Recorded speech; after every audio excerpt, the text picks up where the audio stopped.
Hello, everybody. Welcome to another edition of Friday Night Scripture Reading. We started last week reading through the book of Genesis, and we will continue there, starting in Genesis chapter 7, reading out of the LSB, that's Legacy Standard Bible. And here we go, Genesis chapter 7. Then Yahweh said to Noah, "Enter the ark, you and all your household, for you alone I have seen to be righteous before me in this generation. You shall take with you of every clean animal by sevens, a male and his female, and of the animals that are not clean, two, a male and his female. Also of the birds of the sky by sevens, male and female, to keep their seed alive on the face of all the earth. For after 7 more days I will send rain on the earth 40 days and 40 nights, and I will blot out from the face of the land every living thing that I have made." And Noah did according to all that Yahweh had commanded him. Now Noah was 600 years old when the flood of water came upon the earth. Then Noah and his sons and his wife and his sons' wives with him entered the ark because of the water of the flood. Of clean animals and animals that are not clean, and birds and everything that creeps on the ground, by twos they came to Noah into the ark, male and female, as God had commanded Noah. Now it happened after the 7 days that the water of the flood came upon the earth. In the 600th year of Noah's life, in the 2nd month, on the 17th day of the month, on this day all the fountains of the great deep split open, and the floodgates of the sky were opened. Then the rain came upon the earth for 40 days and 40 nights. On this very day Noah and Shem and Ham and Japheth, the sons of Noah, and Noah's wife, and the 3 wives of his sons with them, entered the ark. They and every beast after its kind, and all the cattle after their kind, and every creeping thing that creeps on the earth after its kind, and every bird after its kind, every fowl, every winged creature. So they came to Noah into the ark by twos of all flesh, in which was the breath of life. And those that entered, male and female of all flesh, entered as God had commanded him, and Yahweh closed it behind him. Then the flood came upon the earth for 40 days, and the water multiplied and lifted up the ark, so that it rose above the earth. And the water prevailed and multiplied greatly upon the earth. And the ark went on the surface of the water, and the water prevailed more and more upon the earth, so that all the high mountains under all the heavens were covered. The water prevailed 15 cubits higher, and the mountains were covered. And all flesh that moved on the earth breathed its last, that is, birds and cattle and beasts and every swarming thing that swarms upon the earth, as well as all mankind, all in whose nostrils was the breath of the Spirit of life. Of all that was on the dry land died. Thus he blotted out everything that was upon the face of the land, from man to animals to creeping things, and to birds of the sky. And they were blotted out from the earth, and only Noah remained, and those that were with him in the ark. And the water prevailed upon the earth for 150 days. Genesis chapter 8. Then God remembered Noah, and all the beasts, and all the cattle that were with him in the ark, and God caused a wind to pass over the earth, and the water subsided. Also the fountains of the deep and the floodgates of the sky were closed, and the rain from the sky was restrained, and the water receded from the earth, going forth and returning. Excuse me for the yawn. And at the end of 150 days the water decreased. In the 7th month, on the 17th day of the month, the ark rested upon the mountains of Ararat. Now the water decreased steadily until the 10th month. In the 10th month, on the 1st day of the month, the tops of the mountains appeared. Then it happened at the end of 40 days that Noah opened the window of the ark which he had made, and he sent out a raven, and it went out flying back and forth until the water was dried up from the earth. Then he sent out a dove from him, to see if the water was abated from the face of the land. But the dove found no resting place for the sole of its foot. So it returned to him into the ark, for the water was on the surface of all the earth. Then he stretched out his hand, and took it, and brought it into the ark to himself. Then he waited yet another 7 days, and again he sent out a dove from the ark. And the dove came to him toward evening, and behold, in its beak was a freshly picked olive leaf. So Noah knew that the water was abated from the earth. Then he waited yet another 7 days and sent out the dove, but it did not return to him again.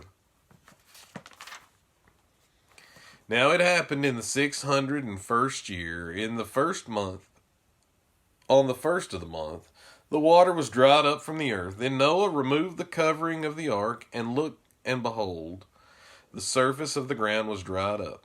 In the second month, on the 27th day of the month, the earth was dry. Then God spoke to Noah, saying, Go out of the ark, you and your wife and your sons' wives with you. Bring out with you every living thing of all flesh that is with you, birds and animals and every creeping thing that creeps on the earth, that they may swarm on the earth, and that they may be fruitful and multiply on the earth. So Noah went out, and his sons and his wife and his sons' wives with him, every beast, every creeping thing, and every bird, everything that moves on the earth, went out by their families from the ark. Then Noah built an altar to Yahweh, and took of every clean animal and of every clean bird, and offered burnt offerings on the altar. And Yahweh smelled the soothing aroma. And Yahweh said to himself, I will never again curse the ground because of man, for the intent of man's heart is evil from his youth, and I will never again strike down every living thing as I have done. While all the days of the earth remain, seed time and harvest, and cold and heat, and summer and winter, and day and night, shall not cease. Genesis chapter 9. And God blessed Noah and his sons, and said to them, Be fruitful and multiply, and fill the earth. And the fear of you and the terror of you will be on every beast of the earth, and on every bird of the sky, with everything that creeps on the ground, and all the fish of the sea. Into your hand they are given. Every moving thing that is alive shall be food for you. As with the green plant, I give all to you. However, flesh with its life, that is, its blood, you shall not eat. Surely I will require your lifeblood. From every living thing I will require, and from every man, from each man's brother, I will require the life of man. Whoever sheds man's blood, by man his blood shall be shed. For in the image of God he made man. As for you, be fruitful and multiply. Swarm on the earth and multiply in it. Then God spoke to Noah and to his sons with him, saying, As for me, behold, I establish my covenant with you, and with your seed after you, and with every living creature that is with you, the birds, the cattle, and every beast of the earth with you, of all that comes out of the ark, even every beast of the earth. Indeed, I establish my covenant with you, and all flesh shall never again be cut off by the water of the flood. And there shall never again be a flood to destroy the earth. Then God said, This is the sign of the covenant which I am giving to be between me and you, and every living creature that is with you for all successive generations. I put my bow in the cloud, and it shall be for a sign of a covenant between me and the earth. And it will be, when I bring a cloud over the earth, that the bow will be seen in the cloud. And I will remember my covenant, which is between me and you, and every living creature of all flesh, and never again shall the water become a flood to destroy all flesh. So the bow shall be in the cloud, and I will look upon it, to remember the everlasting covenant between God and every living creature of all flesh that is on the earth. And God said to Noah, This is the sign of the covenant which I have established between me and all flesh that is on the earth. Now the sons of Noah, who went out of the ark, were Shem and Ham and Japheth. And Ham was the father of Canaan. These three were the sons of Noah, and from these the whole earth was scattered abroad. Then Noah began to be a man of the land, and planted a vineyard. And he drank of the wine, and became drunk, and uncovered himself inside his tent. Then Ham, the father of Canaan, saw the nakedness of his father, and told his two brothers outside. But Shem and Japheth took the garment and laid it upon both their shoulders, and walked backward, and covered the nakedness of their father. And their faces were turned backwards, so that they did not see their father's nakedness. Then Noah woke from his wine, and he knew what his youngest son had done. So he said, Cursed be Canaan, a servant of servants he shall be to his brothers. And he said, Blessed be Yahweh, the God of Shem, and let Canaan be his servant. May God enlarge Japheth, and let him dwell in the tents of Shem, and let Canaan be his servant. And Noah lived 350 years after the flood. So all the days of Noah were 950 years, and he died. Genesis chapter 10. Now these are the generations of Shem, Ham, and Japheth, the sons of Noah. The sons were born to them after the flood. The sons of Japheth were Gomer and Magog and Madai, and Javan and Tubal and Meshach and Tiras. The sons of Gomer were Ashkenaz and Riphath and Togarmah. The sons of Javan were Elisha and Tarshish, Kittim and Dodanim. From these the coastlands of the nations were separated into their lands, every one according to his tongue, according to their families, into their nations. The sons of Ham were Cush, Mizraim, and Put, and Canaan. The sons of Cush were Seba, and Havilah, and Sabta, and Ramah, and Sabteca. And the sons of Ramah were Sheba and Dedan. Now Cush was the father of Nimrod. He began to be a mighty one on the earth. He was a mighty hunter before Yahweh. Therefore it is said, like Nimrod, a mighty hunter before Yahweh. The beginning of his kingdom was Babel, and Erech, and Akkad, and Calneh, in the land of Shinar. From that land he went out to Assyria and built Nineveh, and Rehoboth, Ir, and Calah, and Resen between Nineveh and Calah, that is the great city. Mizraim was the father of Ludim, and Anamim, and Lehabim, and Naphtahim, and Pathrasim, and Chalcehim, which came from whom came the Philistines, and Caphtorim. Canaan was the father of Sidon, his firstborn, and Heth, and the Jebusite, and the Amorite, and the Girgashite, and the Hivite, and the Archite, and the Sinite, and the Arvadite, and the Zemarite, and the Hamathite, and afterward the families of the Canaanite were scattered. The border of the Canaanite extended from Sidon as you go toward Gerar, as far as Gaza, as you go toward Sodom and Gomorrah, and Admah and Zeboim, as far as Lasha. These are the sons of Ham, according to their families, according to their tongue, by their lands, by their nations. Also to Shem, the father of all the children of Eber, and the older brother of Japheth, children were born. The sons of Shem were Elam and Asher, and Arpachshad, and Lud, and Aram. The sons of Aram were Uz, and Hul, and Gether, and Mash. Arpachshad was the father of Shelah, and Shelah was the father of Eber. Now 2 sons were born to Eber. The name of the one was Peleg, for in his days the earth was divided, and his brother's name was Joktan. And Joktan was the father of Almadad, and Sheleph, and Hazaramaveth, and Jerah, and Hadoram, and Uzal, and Diklah, and Obal, and Abimael, and Sheba, and Ophir, and Havilah, and Jobab. All these were the sons of Joktan. Now their settlement extended from Mesha as you go towards Sephar, the hill country of the east. These are the sons of Shem according to their families, according to their tongues, by their lands, according to their nations. These are the families of the sons of Noah according to their generations, by their nations, and out of these nations were separated on the earth after the flood. And JC thought I was speaking in tongues as I was reading through that chapter. But here we go. Chapter 11 of the book of Genesis. Now the whole earth had the same language and the same words, and it happened as they journeyed east that they found a plain in the land of Shinar and settled there. Then they said to one another, "Come, let us make bricks and burn them thoroughly." And they had brick for stone, and they had tar for mortar. And they said, "Come, let us build for ourselves a city and a tower whose top will reach into heaven. And let us make for ourselves a name, lest we be scattered over the face of the whole earth."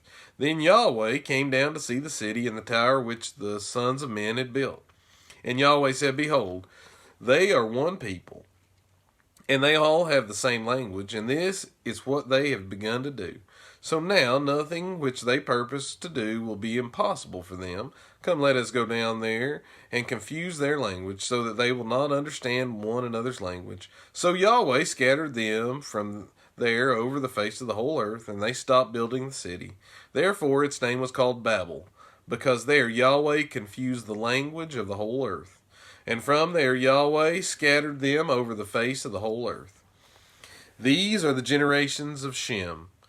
Shem was 100 years old and became the father of Arpachshad 2 years after the flood, and Shem lived 500 years after he became the father of Arpachshad, and he became the father of other sons and daughters. And Arpachshad lived 35 years and became the father of Shelah, and Arpachshad lived 403 years after he became the father of Shelah, and he became the father of other sons and daughters.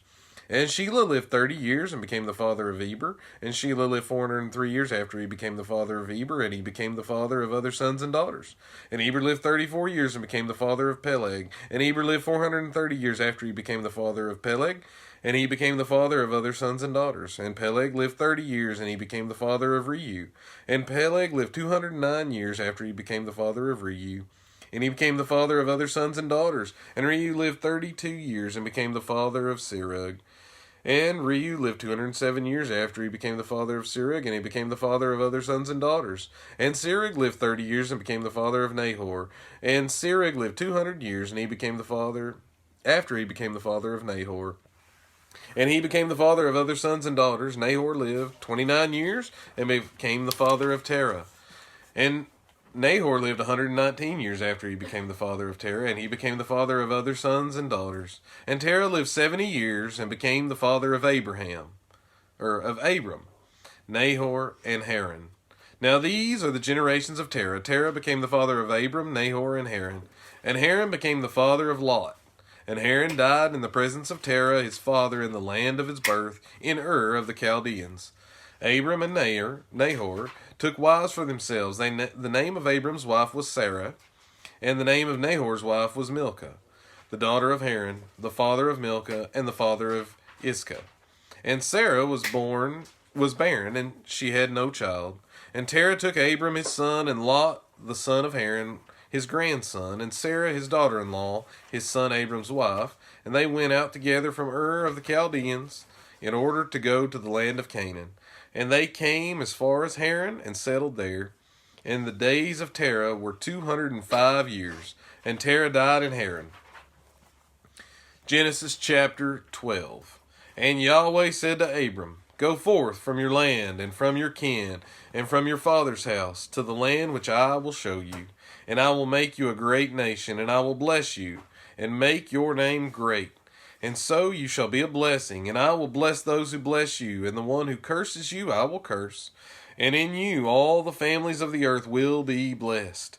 So Abram went forth as Yahweh had spoken to him, and Lot went with him. Now Abram was 75 years old when he departed from Haran. So Abram took Sarah his wife, and Lot his brother's son, and all their possessions which they had accumulated, and the persons which they had acquired in Haran, and they departed to go forth to the land of Canaan. Thus they came to the land of Canaan. And Abram passed through the land as far as the side of Shechem, to the oak of Moreh. Now the Canaanite was then in the land. Then Yahweh appeared to Abram and said, To your seed I will give this land. So he built an altar there to Yahweh, who had appeared to him. Then he proceeded from there to the mountain on the east of Bethel. And he pitched his tent with Bethel on the west and Ai on the east. And there he built an altar to Yahweh and called upon the name of Yahweh. And Abram journeyed on, continuing toward Negev. Now there was a famine in the land, so Abram went down to Egypt to sojourn there, for the famine was severe in the land. And it happened, as he drew near to entering Egypt, that he said to Sarah his wife, Now behold, I know that you are a woman beautiful in appearance. And it will be, when the Egyptians see you, that they will say, This is his wife, and they will kill me. But they will let you live. Please say that you are my sister, so that it may go well with me because of you, and that I may live on account of you. Now it happened, when Abram came into Egypt, that the Egyptians saw that the woman was very beautiful. And Pharaoh's officials saw her and praised her to Pharaoh. And the woman was taken into Pharaoh's house. Therefore he treated Abram well because of her, and sheep and oxen and donkeys and male and female servants and female donkeys and camels came into his possession. But Yahweh struck Pharaoh and his house with great plagues because of Sarah, Abram's wife. Then Pharaoh called Abram and said, "What is this you have done to me? Why did you not tell me that she was your wife? Why did you say she is my sister, so that I took her for myself as a wife? So now here is your wife, take her and go." So Pharaoh commanded his men concerning him, and they sent him away with his wife and all that belonged to him. And I think we'll stop there after chapter 12. If the Lord wills it, we'll see you guys Sunday morning. Sunday school is at 10 a.m. Corporate worship service is at 11 a.m. And if you are out and about tomorrow at 9:30 or 10 is when it starts, the Royal Ambassadors of the Holston Valley Baptist Association will be meeting at Oak Grove Baptist Church for our annual Holston Valley Grand Prix. So come and cheer on, share the gospel with people, and have some fellowship. Have a great weekend. Goodbye.